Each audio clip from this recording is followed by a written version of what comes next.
Ah. 12 minutes. All right. What's up, people? How we doing? Pretty good. We back.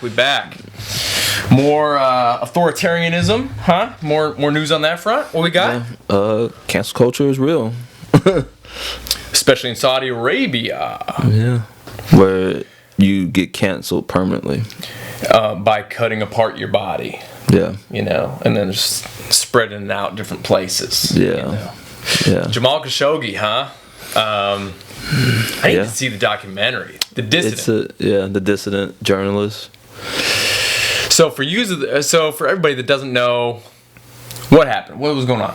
Well, back in, I believe, 2017, Jamal Khashoggi, columnist for the Washington Post, authored a few columns, one in particular that heavily criticized the Crown Prince of Saudi Arabia, Mohammed bin Salman, and he didn't like it too much. This is on, I guess, like pretty much the eve of him coming to the throne. Obviously, the Crown Prince is a very powerful position in a, monarchy, and especially in Saudi Arabia. So he authored a few things about the repression of activists, namely women journalists and things like that. Previously, I guess the repression was not as bad, but it still was pretty bad, and Jamal Khashoggi just kind of went with the flow and kept silent about some of the things that were going on in Saudi Arabia. Obviously, he was a Saudi national, but had come to the United States. So he's born there, grew up a little bit of time there, Yeah. came to the United States, was working as a journalist, worked for the Washington Post, and then I think he was kind of like traveling back and forth here and there, talking with friends or family that was still there, and so then he became critical of the Crown Prince with some of his policies, and so the policies were like him censoring things, him wanting to like. I think there was a story about him finding out about like 30 people that were basically like rounded up and taken to prison for for their views or for things that they had said against the Crown Prince or something. And that's when he was like, oh shoot. Yeah, and some of them being, among his friends. And then, other things like, hey, we don't want women to drive and stuff, because I don't know if I want them driving either, so.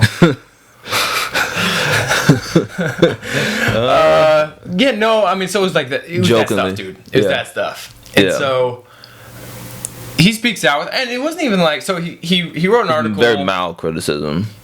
Yeah, and it was in the Washington Post, and I seen some tweets here and there. And then, because he wasn't ever calling for the replacement of the monarchy, he was just saying that he didn't agree with some of the policies that the Crown Prince had done, and it's kind of uncertain how close he was to the royal family. I think that he probably indirectly knew the Crown Prince and knew some of the officials, senior officials in the royal family and in the government that, he kind of had like sort of insights into that. So at the end of the day, he went into the, what was it? He went into the Saudi embassy in Istanbul, Turkey. Okay, and that was to get his marriage license. Yes. And then snatched him up. Yeah, because obviously, interestingly enough, I believe Jamal Khashoggi knew that there were individuals in the Saudi government that were after him, and so that's why I think he felt more comfortable going to Istanbul, which is obviously a predominantly Muslim country, but is a more democratic country than Saudi Arabia. Obviously, because they have elections and things like that. So I think he probably just felt more safe going to Turkey rather than going to Saudi Arabia. It sounds more friendly. Yeah. Pause. Let's bring this just a teeny bit away from your mouth. It was just getting a little loud, I think. Okay. We're back on. We're back. All right. And so for a little while there, it was questionable. Like, hey, how did this happen? Who knew about it? They hadn't even found his body. Nothing like that. Yeah. So there was a lot of questions to be answered. I think some people had considered the Crown Prince knew and that the Crown Prince was responsible for it because he had been criticized by the guy. Yeah. Well, and also they went to somewhat long lengths to conceal his whereabouts. They actually had a gentleman similarly dressed like Jamal Khashoggi leave the embassy, and they're just like, that's right. And like people are looking like, that's not him. How'd they find out it wasn't him? I can't remember, but I do remember that part of the story. Yeah, because he was wearing, cause they said that like he was wearing like a hat, and they're just like, Jamal never really he doesn't really wear a hat. If y'all need to go like find out like a bunch of details, listen to Bryan Fogel, because he's the one who made a documentary called The Dissident, all on this whole topic.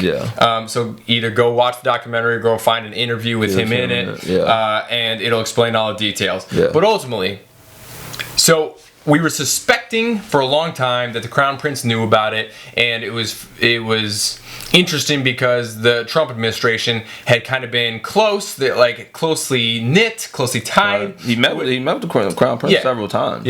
So that wasn't a good look. And then just recently we found that we got confirmation. He did know. Did we get confirmation that he made the order, or he just kind of knew about it, or what? Well, I think initially when the CIA did their report that he definitely knew about it, but how much he was involved was still undetermined. But with the previous report, with the current report now from the FBI and the CIA, and I believe the British intelligence service MI6, he definitely gave the order.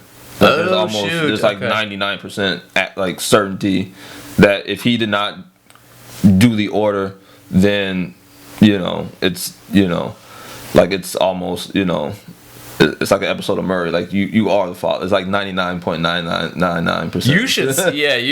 You should see the titles on some of these news outlets. Why Biden couldn't punish the prince. Inside the Biden's team deliberations over punishing the prince. Well, because what he did was essentially a war crime. Like, it's a crime against humanity what he did. So, like, and the Crown Prince himself is, has been implicit in the war in Yemen, almost to a T. So, killing, like, it's one thing to silence, rebels and like people who are trying to overthrow the government. It's another thing to kill someone who wrote an article that you didn't like. I suppose there's a difference. Yeah, but so where do we go now? Like, what do you think's gonna happen? I mean, are we gonna hold him responsible? Like, obviously we have to do something. So what is that something gonna look like? I don't think it's gonna be anything. Just like China. Yeah, it's just gonna be one of those things where it's like, they have a lot of money and oil. Well, well, even Bryan Fogel mentioned that 90% of Saudi Arabia's wealth is held by essentially one family. Oh, due to the monarchy. That's actually a good point to talk about. And even past people have said that we probably have, like, the world probably does have a trillionaire out there, and they live in Saudi Arabia. Yeah. So that's a good point to put out there, because Bryan Fogel was talking about how he's having such a hard time actually getting the documentary to where it could be seen on, like, a free platform. He's like, Netflix wasn't bringing it on. Amazon Prime wasn't bringing it on. Hulu Prime wasn't bringing it on. He said, he got it on some of these services, but it's like, it's one of those where you have to kind of search for it, and then you have to pay extra for it. And so it's not getting the same kind of coverage or the traction as Icarus that Icarus got and stuff like that. Did you see they're doing a documentary about Mayor Pete? I am not watching that. Look at me when I say I am not watching that. I think it's done by Amazon. They're gonna have oh, really? Well, that's good for them. Him and his hubby Chasten. That's good for them. Dude, I just can't, like, take him seriously. I look at him, I was like, he's a wiener. He's a weenie, dude. Yeah. That's what he looks like. Like, I have a hard time respecting you because I know you're a weenie. It's like, how are you ever a mayor of a town? Did you do a good job? I don't even know. Maybe you did. I doubt it. Most people. Indiana, holla at us. Let us know if you did a good job. Most people in South Bend hate him. So. Oh, really? Yeah. Okay. But yeah, so he had a hard time getting this stuff out, and they're basically saying, "Hey, listen, this is too volatile. Like, this is too deep into politics, and we don't want to ruin relations between the nations and stuff. And so he's like, do we want the truth? You know? Well, you don't want to ruin a person because essentially the Saudi royal family runs the country, and so you don't want to get in bad with an entire family, especially with the crown prince being as young as he is. He's probably going to be in senior leadership for quite some time. But do you remain complicit and say, oh, that's okay because we don't want to ruin our relations? Like, you had to hold somebody responsible. Yeah, but case in point, the 9/11 report directly implicates members of the royal family in the terrorist attack on September 11th.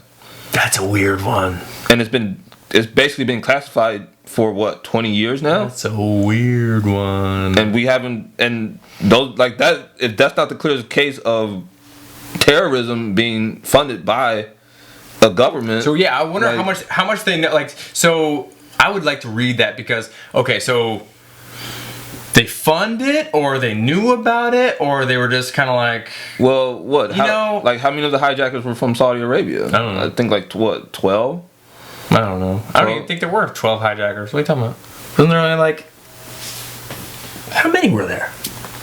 I think there were like 17. I'll have to freaking Google it. Yeah, there were like 17, I believe. Well, there's just like, what, 4 on every plane? No, there's like 4 planes. So 5 or 6 on every plane? I think so. Let's see. Number of yeah. How many terrorists hijackers? We just ran here, people. We're not. We're not the brightest people in the world. Let's see. Oh shoot! 19 hijackers. Okay, yeah. And how many were? 5 on 3 flights and 4 on the 4th. Okay. Well. Yeah.